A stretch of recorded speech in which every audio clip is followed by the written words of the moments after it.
नेपाल में जल प्रलय आया है। 26 अगस्त 2026 नेपाल के लिए कयामत का दिन बन गया। जो नदी बुधवार की सुबह तक लोगों की जिंदगी थी, वही सुबह 11 बजे के बाद मौत बन गई। वो सुरसा की तरह बढ़ती चली गई। जिसके सामने इंसान आया बह गया, गांव आया मिट गया, पहाड़ आया टूट गया, फ्लाईओवर आया ढह गया और देखते ही देखते पूरी की पूरी बस्तियां पानी और मलबे में समाने लगी। ये वही भोटे कोशी और त्रिशूली नदी का इलाका है जहां का पानी नेपाल के घरों में रोशनी पहुंचाता है। लेकिन उसी तेज रफ्तार से इस बार गांव की सांसें छीन ली। जो वीडियो सामने आए उन्हें देखकर रूह कांप जाती है। जो लोग जान बचाकर भाग रहे हैं, वो दिख रहा है कि पानी धुएं की तरह नीचे उतर रहा है। 4 मंजिला मकान हो या मजबूत पुल, सब उसके सामने तिनके जैसे दिखाई दिए। त्रिशूली नदी पर बने 2 बड़े पुल ऐसे बीच से टूट गए जैसे किसी ने उन्हें हाथ से मोड़ दिया हो। दरअसल ऊपर से आया भारी मलबा इन पुलों से टकराया और कुछ ही सेकंड में सब खत्म हो गया। इसी तबाही के बीच वैज्ञानिक अब उस सुबह की हर कड़ी को जोड़ रहे हैं।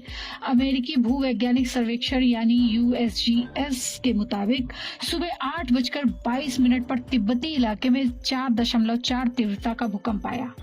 अब जांच हो रही है कि कहीं किसी ग्लेशियर में झील फटने यानी GLOF ने इस तबाही को और खतरनाक तो नहीं बना दिया, क्योंकि इस इलाके में पहले भी ग्लेशियल झीलें फट चुकी हैं। यानी सवाल सिर्फ बारिश का नहीं, पहाड़ों के बदलते मिजाज का भी है। सबसे दर्दनाक कहानी उन लोगों की है जो कभी घर नहीं लौट पाएंगे। नेपाल पर्यटन बोर्ड के मुताबिक 27 देशों के 400 से ज्यादा लोग लापता हैं।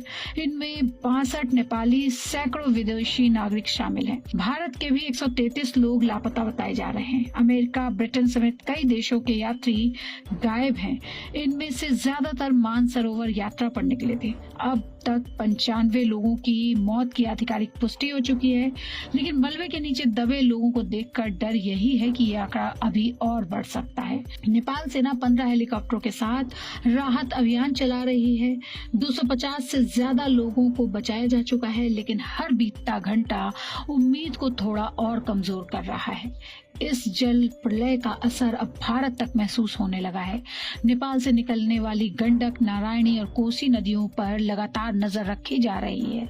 बिहार के पश्चिम चंपारण, पूर्वी चंपारण, गोपालगंज, सारण, वैशाली और मुजफ्फरपुर में हाई अलर्ट है।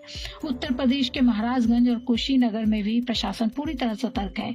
प्रधानमंत्री नरेंद्र मोदी ने नेपाल को हर संभव मदद का भरोसा दिया है।